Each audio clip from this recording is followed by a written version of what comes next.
Buenas tardes. Agradezco esta invitación que me hace el Instituto Diocesano de Teología y Pastoral, que ciertamente es un reto, porque han dicho en la presentación que voy a ser ameno, pero el tema que me proponen no sé si es muy susceptible de poder amenizarse. Pondré lo mejor de mí. Saludo especialmente al obispo Joseba Segura. Muchas gracias por la invitación y por poder colaborar en esta formación de laicos de su diócesis. ¿Cuál es la temática?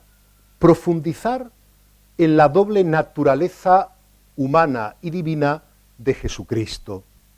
Hay una efeméride en este año 2025 que de alguna manera justifica este tema que hoy presentamos. El Papa Francisco, sabéis, que ha convocado un jubileo de la esperanza, y en el documento de ese jubileo, Spes non confundit, la esperanza no defrauda, el Papa hace referencia a esta efeméride, 1700 años desde la celebración del Concilio de Nicea. Probablemente se preguntarán, ¿ese Concilio de Nicea qué dijo?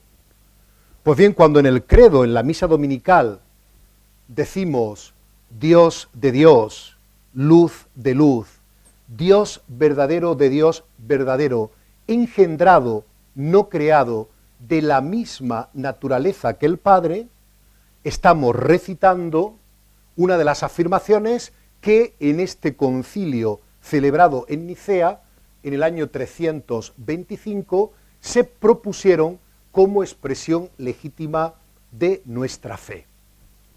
Pues bien, para realizar esta reflexión les propongo tres momentos. Un primer momento nos detenemos en la definición verdaderamente Dios, verdaderamente hombre. En un segundo momento realizamos una interpretación de esa definición. Y en un tercer momento les propongo alguna propuesta pastoral que se puede derivar precisamente de esta reflexión que vamos a ir desarrollando. Pues bien, si les parece, comenzamos con la primera parte de la exposición, que tiene que ver con la definición. Es muy importante caer en la cuenta de que el acontecimiento fundacional que da lugar al cristianismo es la experiencia que tienen unos discípulos en su encuentro con el Señor resucitado. Me parece importantísimo que caigamos en la cuenta de lo esencial de este acontecimiento. Aquellos discípulos asustados de Viernes Santo, cuando se encuentran con el Señor resucitado, tienen la certeza de que ese encuentro es salvador. Y aquí comienza el germen de expansión del propio cristianismo. Jesús nos ha salvado. Pues bien, a esto le llamamos en teología soteriología. Esta experiencia salvífica es el motor y el origen de todo. Por lo tanto, cuando entremos en las definiciones, no podemos perder de vista el encuentro con el resucitado. Es decir, la experiencia salvífica realizada por la comunidad cristiana primitiva en el Señor resucitado genera una sabiduría. Cuando el cristianismo abandone los estrechos límites del contexto judío y responda a su vocación universal, predicándose el nombre de Jesús en el contexto del imperio greco-romano, va a tener que realizarse un esfuerzo de traducción, contar con el lenguaje de ese gran imperio greco-latino, la experiencia de salvación vivida. Por lo tanto, va a haber una época de tanteos. Cuando alguno de esos tanteos aminore, niegue, difumine la verdad del encuentro salvífico con Cristo, la comunidad va a reaccionar. Vamos a ver dos ejemplos de lo que estoy diciendo. El primero, cuando se niega la divinidad de Jesucristo. Negar la divinidad de Jesucristo es negar la experiencia salvífica. ¿Por qué motivo? Porque solo Dios salva. ¿Qué es la salvación? La salvación consiste que en la vida acontece algo definitivo, último, insuperable. Si Jesucristo no es Dios, no nos ha salvado. Porque un hombre o un ser intermedio entre Dios y los hombres no puede fundar nada definitivo ni absoluto.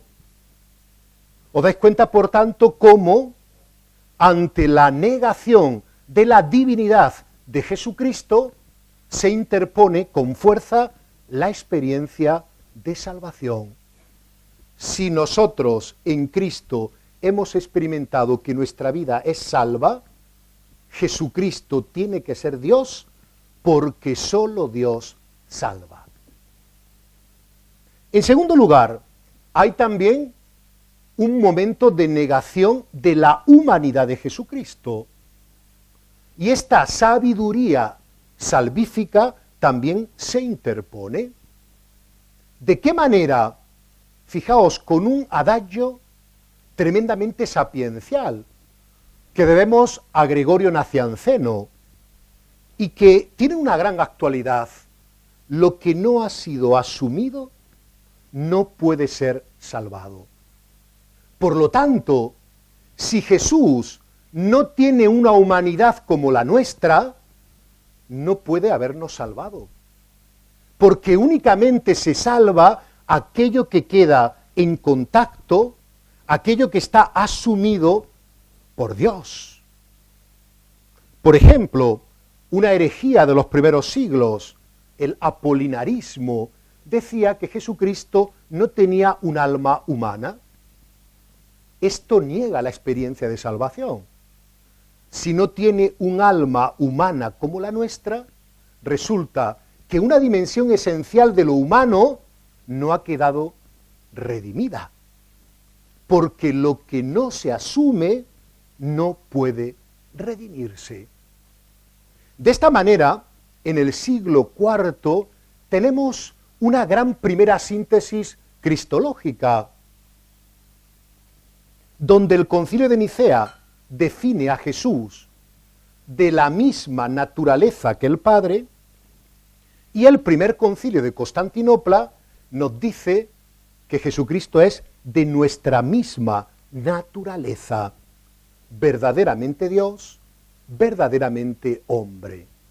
Y para decir esto, el cristianismo de los orígenes utiliza el lenguaje de aquella época, que nos viene dado por la filosofía, con una palabra, que es la palabra homoousios, que significa de la misma naturaleza. Por tanto, en el siglo IV tenemos un hito cristológico que es importante y que queda para toda la Iglesia como un lugar no trasvasable. Jesucristo tiene una naturaleza divina como el Padre y tiene una naturaleza humana como nosotros. Ahora bien, hablando de naturalezas, si no profundizamos esta cuestión, podemos tener la impresión de dos realidades un tanto estáticas, yuxtapuestas, que no sabemos realmente a qué se refieren. Por eso, como grueso de nuestra reflexión, vamos a intentar dar un segundo paso, un paso en el cual podamos interpretar este lenguaje tomado de la filosofía griega, reinterpretarlo y actualizarlo para nosotros. Vamos a ver ese segundo momento de interpretación de la definición de Nicea y del primer concilio de Constantinopla. Lo primero que quiero decir, aunque es fácil de percibir, es que el lenguaje de la Biblia y el lenguaje de los concilios no tendría por qué verse en contraposición, como si fueran realidades absolutamente diversificadas. Porque en el fondo lo que hacen los padres de la Iglesia es trasponer al lenguaje filosófico el contenido de los evangelios. ¿Qué tenemos en los evangelios? Como dato que es verdaderamente llamativo, la percepción de que Jesús vive una doble polaridad. Por una parte, Jesús vive referido al Padre, vive referido a Dios, y por otra parte, Jesús vive su existencia referido a los hombres y mujeres de su tiempo. Esta doble polaridad es constitutiva de toda la narrativa que transe los 4 evangelios fundamentalmente. ¿Qué han hecho los padres de la Iglesia cuando realizan las fórmulas conciliares? Traducir esta doble polaridad al lenguaje filosófico. Por eso tenemos que realizar siempre un doble camino, de la Biblia al dogma y del dogma a la Biblia. O de otra manera, ¿cómo podríamos llamar a esa referencia esencial de Jesús al Dios Padre? Lo tenemos aquí, Hijo. ¿Cómo podríamos llamar esa referencialidad de Jesús a todos los seres humanos? Lo tenemos aquí, siervo. Cuando el concilio de Nicea y el primer concilio de Constantinopla definen la naturaleza divina y humana de Jesús, nos están hablando no de otra cosa, sino de que Jesús es el Hijo y Jesús es el siervo. Por eso merece la pena que nos detengamos en cada uno de estos títulos cristológicos para extraer toda la riqueza de su significado. Empezamos con el primero. Jesús es el Hijo. Por lo tanto, aquí hay una forma de la experiencia cristiana que es determinante, la filiación. Mira, los exegetas nos dicen que Jesús se consideró a sí mismo de manera explícita como Hijo. Es interesante a este respecto distinguir entre el título Hijo de Dios y el título Hijo. En el contexto del judaísmo del siglo I, existía dentro de los títulos mesiánicos disponibles este título de Hijo de Dios. Sin embargo, atención, Jesús jamás utiliza el título Hijo de Dios para referirse a sí mismo. ¿Por qué motivo? Porque el título Hijo de Dios en tiempos de Jesús viene del ámbito de la monarquía. Por ejemplo, la Biblia considera al rey David como Hijo de Dios. Es por tanto un título que está ligado a una forma de mesianismo regio que tiene mucho que ver con el poder. Ahí tenemos, por ejemplo, el Salmo 2, tú eres mi hijo, yo te he engendrado hoy, que era un salmo de entronización cuando un nuevo rey subía al trono. Por tanto, el título Hijo de Dios en el siglo I, en el momento en que Jesús desarrolla su ministerio, es un título que se extrae de un ámbito de poder que tiene connotaciones que a Jesús no le son gratas. Por ese motivo, Jesús rehúsa designarse a sí mismo con el título Hijo de Dios. Sin embargo, aparece otro título que es novedoso en el judaísmo de su tiempo, que es el título Hijo a secas. Y tenemos testimonios neotestamentarios donde Jesús sí accede a designarse directamente a sí mismo como hijo. Le voy a poner 3 ejemplos en los cuales los exegetas concuerdan a la hora de afirmar la historicidad de la utilización de este título por parte de Jesús. 3 textos que creo que los conocen perfectamente. El primero, cuando Jesús dice, a propósito del día y la hora del fin, que no la sabe ni el Hijo, sino únicamente el Padre del cielo. Ahí hay una designación directa como hijo. Segundo texto, la parábola de los viñadores homicidas. Cuando el propio Jesús nos dice que ante la desolación que siente el dueño de la viña, se dice a sí mismo, mandaré a mi hijo, a él lo respetarán.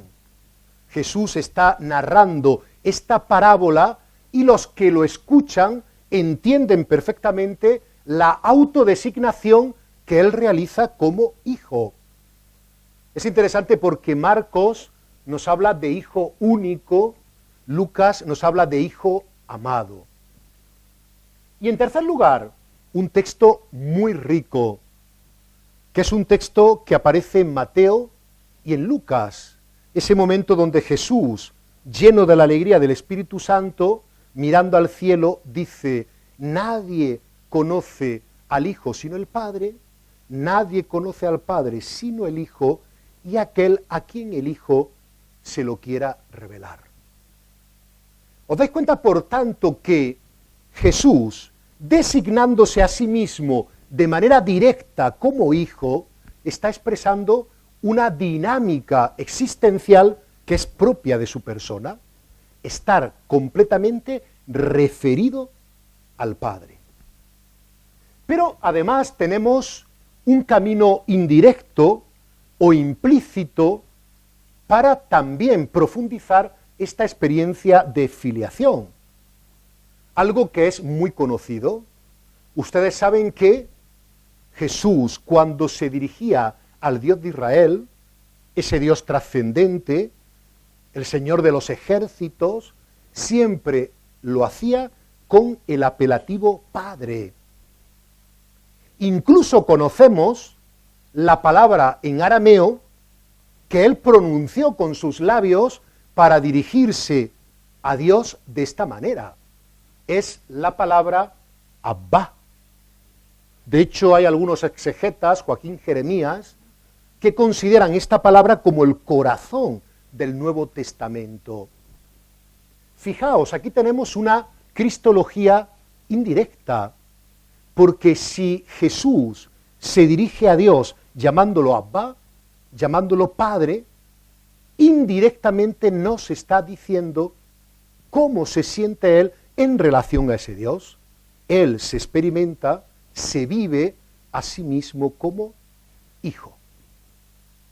¿Os dais cuenta, por tanto, cómo la filiación, esto es muy importante, está indicando procedencia, pasividad, receptividad? Esto quiero explicarlo de una manera antropológica que creo que puede ser muy connatural y que todos podemos entender. ¿Qué significa que la filiación indica procedencia, pasividad, receptividad? Mirad, algo muy intuitivo. No todo ser humano es padre o madre. ¿Estamos de acuerdo? No todo ser humano es esposo o esposa. ¿Estamos de acuerdo? Ni siquiera todo ser humano es hermano o hermana. Hay hijos únicos que no tienen experiencia de fraternidad. Ahora bien, todo ser humano, todo nacido, es hijo, hija. Esto es algo que es importante traerlo a la conciencia. No se puede hacer la experiencia radicalmente humana sin la filiación, porque ser hombre y mujer es ser hijo o hija. ¿Qué consecuencia podemos extraer de aquí? Que en el fondo Jesús, viviéndose a sí mismo como hijo, interpreta su existencia como recibida desde otro con mayúscula. Ser hijo es vivir la propia identidad como recibida. Pero fijaos, esa recepción también nos lleva a una esencial pasividad. ¿Por qué motivo? Porque yo puedo hacer algo para ser padre o madre. Yo puedo y debo hacer algo para ser esposo o esposa. Pero ¿qué has hecho tú para ser hijo o hija? La filiación es radicalmente recibida, procede de otro y nos introduce en una clave de pasividad, receptividad. Hay una afirmación bellísima del propio Jesús cuando afirma: todo lo he recibido de mi Padre. Mirad, es interesante, para que quede claro, el título Hijo de Dios procede del ámbito del poder. Entronización real, monarquía, mesianismo regio, nacionalismo.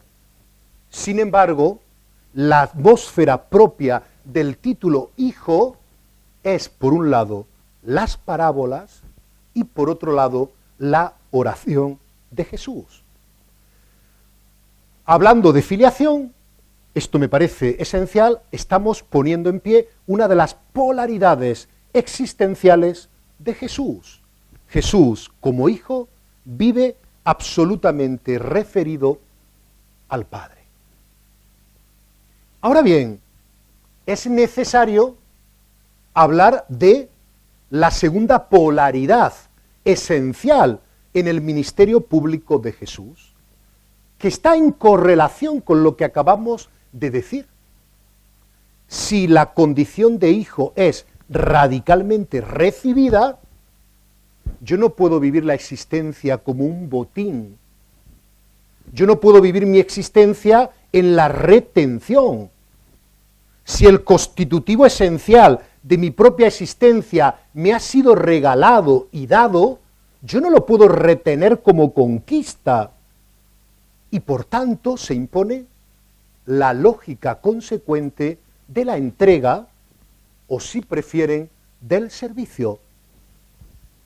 Hay por tanto dos figuras que son determinantes de la experiencia cristiana: filiación y servicio.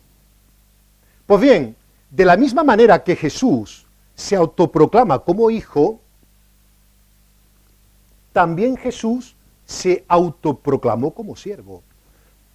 Hay un texto bellísimo que es Marcos 10:45, que da una definición exacta del sentido que Jesús otorgó a su propia existencia.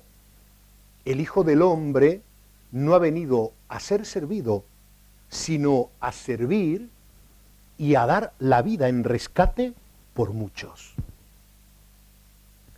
A lo largo de la segunda mitad del siglo XX, esta polaridad existencial que hace que Jesús esté referido a los seres humanos en clave de servicio, ha tenido nombres que resultan muy sugerentes y que pueden expresar esta dinámica en sus últimas consecuencias. Hay un exegeta especialmente significativo, Schurman, que escribió un libro muy leído en su tiempo, Cómo entendió Jesús su propia muerte, que definía esta figura del servicio como una proexistencia activa. ¿Qué es proexistir? Existir para el otro. Me gusta mucho otra forma de nombrar esta polaridad propia de la vida de Jesús que tomo de Karl Rahner, el gran teólogo católico, cuando dice, mirad qué bonito, que Jesús vivía en el olvido de sí. Existir en el olvido de uno mismo es entender la propia vida como entrega. No obstante, este que les habla prefiere otra forma de nombrar esta dinámica inherente a la existencia de Jesús, porque es una manera de nombrar que de alguna forma nos conecta con el propio texto evangélico. Sería entender el servicio como un abandono de sí. Podemos traer aquí a colación esas últimas palabras que Jesús en el Evangelio de Marcos y de Mateo refiere en su vida histórica cuando está clavado en la cruz. Dios mío, ¿por qué me has abandonado? Este abandono de sí me parece especialmente sugerente porque contiene en su raíz el término donación. ¿Qué es abandonarse? Abandonarse es hacer la donación de uno mismo. Mirad, esta polaridad existencial que determina la propia vida de Jesús, referido a los seres humanos, da lugar a otra forma de entender al propio hombre.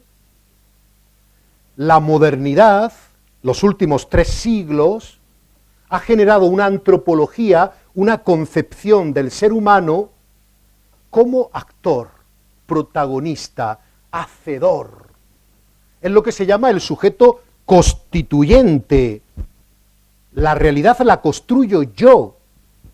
Sin embargo, si atendemos a este juego que estamos intentando retratar, podemos abrirnos a una nueva forma de entender al ser humano, no como sujeto constituyente, sino como sujeto constituido, donde esa procedencia, esa pasividad y esa receptividad toman el protagonismo frente a la tendencia que todos tenemos a la acción.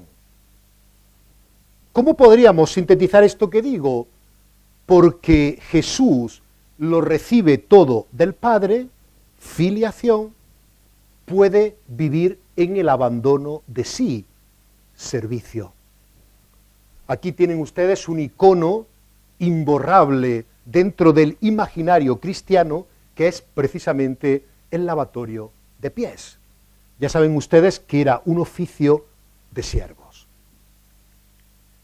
Para que entendamos esta doble polaridad en un único texto bellísimo del Evangelio, vamos a leer esta propuesta del capítulo 11 de Mateo, donde se pone de manifiesto la dinámica de las dos naturalezas, porque vuelto hacia Dios, entregado a los hermanos. En aquel momento tomó la palabra Jesús y dijo: te doy gracias, Padre, Señor del cielo y de la tierra, porque has escondido estas cosas a los sabios y entendidos y se las has revelado a los pequeños. Sí, Padre, así te ha parecido bien. Todo me ha sido entregado por mi Padre, y nadie conoce al Hijo más que el Padre, nadie conoce al Padre sino el Hijo, y aquel a quien el Hijo se lo quiera revelar.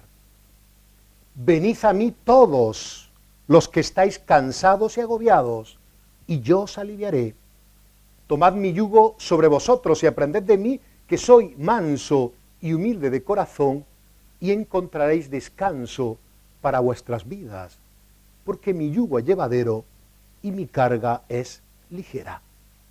Son capaces ustedes, evidentemente, en ese subrayado, de reconocer esa doble polaridad existencial, que es una manera de interpretar, de ahondar, de extraer todo su significado a lo que la tradición, con terminología filosófica, ha llamado la doble naturaleza de Cristo. Naturaleza divina, todo me ha sido entregado por mi Padre. Naturaleza humana, venid a mí todos los que estáis cansados y agobiados. Pues bien, vamos a pasar al tercer momento de nuestra reflexión, donde de alguna forma quiero extraer algunas consecuencias pastorales que pueden derivarse de esta reinterpretación de la doble naturaleza de Cristo. Les propongo 5, que creo que pueden ser sugerentes. La primera, el movimiento primero del cristianismo siempre es de recepción y su figura es la filiación. Y hago una pregunta que tiene que ver con el aterrizaje pastoral, una pregunta que es, en cierta medida, provocadora. ¿Estamos comprometidos o estamos convertidos? ¿Qué quiero decir con esto? Hay gente muy comprometida que no está convertida. Ahora bien, todo convertido sí o sí vivirá comprometido. Vamos a profundizar un poco esto que estoy diciendo. ¿Cómo uno puede estar comprometido sin haber hecho experiencia de conversión?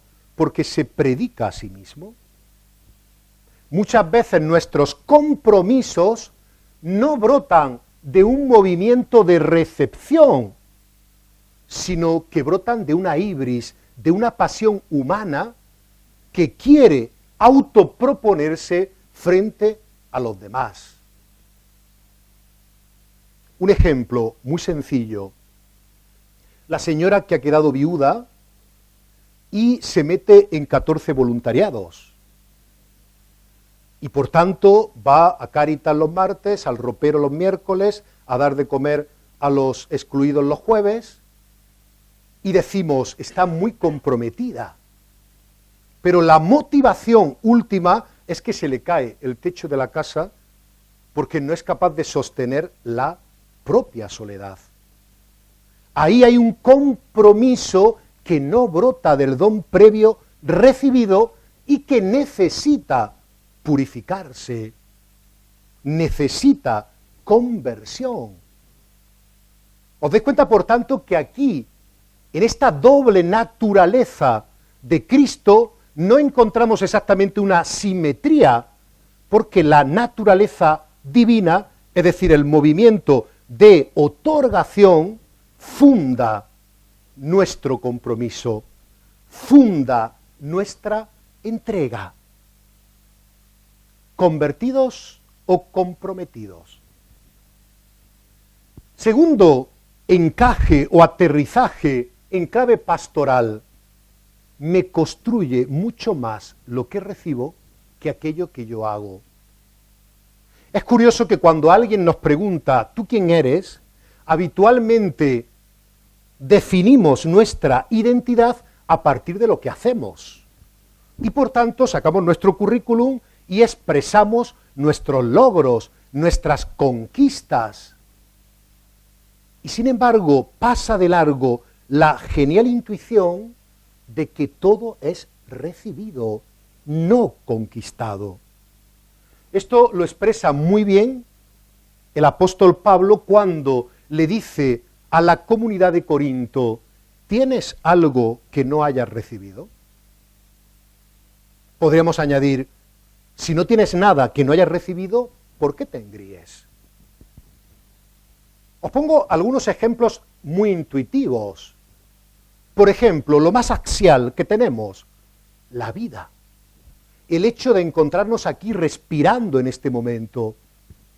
¿Acaso has hecho tú algo positivamente para merecer el don de la vida? Muchas veces le digo a mis feligreses, ¿qué oposiciones has aprobado para encontrarte existiendo? La vida es algo radicalmente recibido. Y es curioso porque permanentemente prostituimos el don para convertirlo en mérito. Y ahí erramos y nos apartamos del núcleo constitutivo del cristianismo, que es la experiencia de la gracia, de la otorgación, del regalo, de lo inmerecido. Otro ejemplo que es importante caer en la cuenta de él, el propio cuerpo, la corporeidad, que no es algo que tenemos, no tenemos el cuerpo como puedo tener esta chaqueta puesta, sino que el cuerpo es mi propio yo, mi manera de estar en el mundo. La corporeidad es una experiencia radicalmente recibida. Por tanto, me construye más lo que recibo que aquello que yo hago. Tercer aterrizaje pastoral. Me gusta especialmente este. Tan divino es dar como recibir. Y no sé por qué, sí, creo que sí lo sé, hemos interiorizado que tiene más caché dar que recibir. Y sin embargo, a partir de la profundización que realizamos en la naturaleza divina de Jesucristo, nos damos cuenta de que en el seno de la Trinidad aparece el movimiento de donación y el movimiento de recepción. ¿Quién es aquel que en el seno de la Trinidad fundamentalmente da? El Padre. Siempre los padres de la Iglesia, los grandes teólogos de la antigüedad, decían que el Padre es la fuente de la divinidad, por lo tanto el donador por antonomasia. ¿Quién es en el seno de la Trinidad aquel que fundamentalmente recibe? El Hijo. Porque ya he explicado que la filiación es una experiencia de procedencia, pasividad, receptividad. Interesante, tan divino es dar como recibir. Y muchas veces nos negamos a recibir porque pareciera que en este movimiento mostramos nuestro lado vulnerable, necesitado. Y sería interesante caer en la cuenta de esto que estoy diciendo. En la vida trinitaria pertenece a la propia divinidad dar y recibir. Cuarto aterrizaje pastoral, que es bastante evidente, ya lo hemos intuido, no hace falta subrayarlo mucho más. La reivindicación de la pasividad frente al activismo. Muchas veces el activismo propio de la comunidad cristiana responde a un evidente nihilismo. Lo traduzco: a más falta de fe, más necesidad de hacer cosas. A mayor raigambre en la fe, a mayor confianza en el otro con mayúscula, mayor capacidad para ralentizar, para descansar, para abandonarse en el Señor. Este es un dato que quizá también debería darnos motivos para reflexionar los fundamentos de nuestra propia fe. Y en quinto lugar, la quinta forma de aterrizaje pastoral sería la expresión de la dinámica cristiana. Que a mí me gusta hacer esta expresión utilizando las preposiciones que dan mucho juego. ¿Qué significa la naturaleza divina de Jesucristo? Ser desde otro con mayúscula, ser desde el Padre. ¿Qué significa la naturaleza humana de Jesucristo? Ser para otros. Filiación y servicio, hijo y siervo. Podríamos cambiar ahora, para entender nuestra cultura, dichas preposiciones. Ser desde otro daría lugar a ser sin otro. Una característica de nuestro tiempo es la orfandad. En el momento en que somos sin Dios, vivimos en la experiencia de la orfandad. El Papa Francisco en Fratelli Tutti afirma algo muy sugerente. El programa de emancipación ilustrado que toma cuerpo en la Revolución Francesa, libertad, igualdad, fraternidad, se ha olvidado de la fraternidad. Y cuando la fraternidad se olvida, tanto la libertad como la igualdad acaban difuminándose o incluso patologizándose. Ahora bien, ¿cómo hablar de fraternidad si entendemos la existencia como un ser sin otro? Y por correlación, ser para podría convertirse en este juego de preposiciones en un ser contra el otro. Una vez que borramos la fraternidad, la consideración de la proximidad, ver al otro como hermano, es fácil que entendamos que el otro es un enemigo, un competidor. Y por tanto, existimos contra los otros y no para los otros. Aquí tienen, por tanto, 5 aterrizajes pastorales que pueden ayudarnos a realizar una reinterpretación de esa constitución ontológica de Jesucristo como verdaderamente Dios y verdaderamente hombre. Pues bien, establecemos una pequeña conclusión de esta reflexión que he presentado ante ustedes.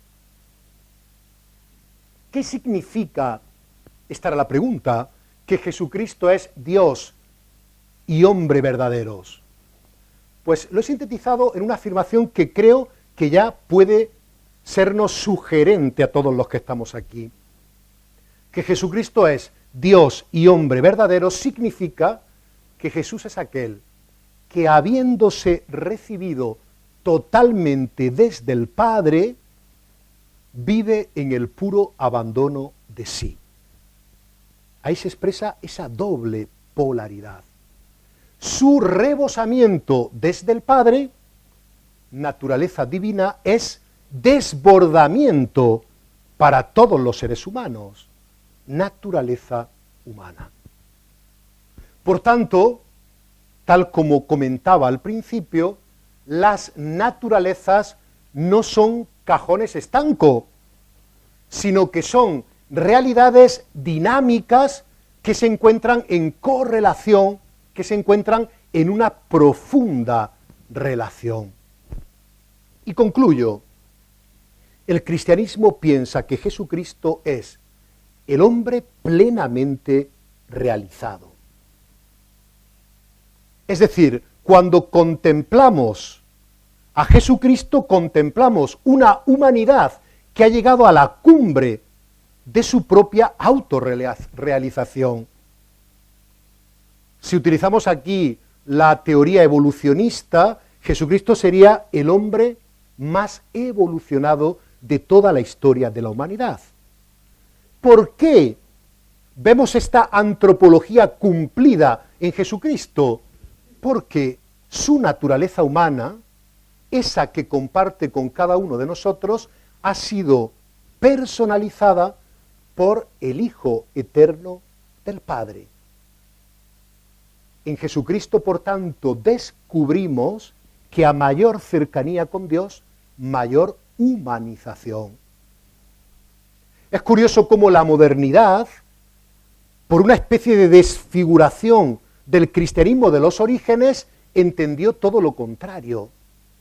Dios es un vampiro que nos chupa la sangre y que por lo tanto acaba aminorando nuestra humanidad, nuestros impulsos de vida.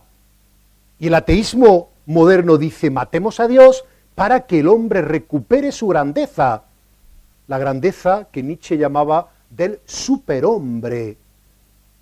Sin embargo, en esta exasperación, en este olvido del cristianismo original, quizá nos hemos dado cuenta de que la muerte de Dios ha aparejado consigo también la muerte del ser humano. Pues bien, el cristianismo de los orígenes, pensado por los padres de la Iglesia, partía de esa intuición que nosotros debemos sostener. A mayor cercanía, con naturalidad, con lo divino, mayor humanización, mayor despliegue de nuestras capacidades humanas. Bueno, espero que esta reflexión sirva para clarificar esta problemática en este año en que celebramos esta efeméride del 1700 aniversario del Concilio de Nicea. Muchas gracias por su atención y por su paciencia.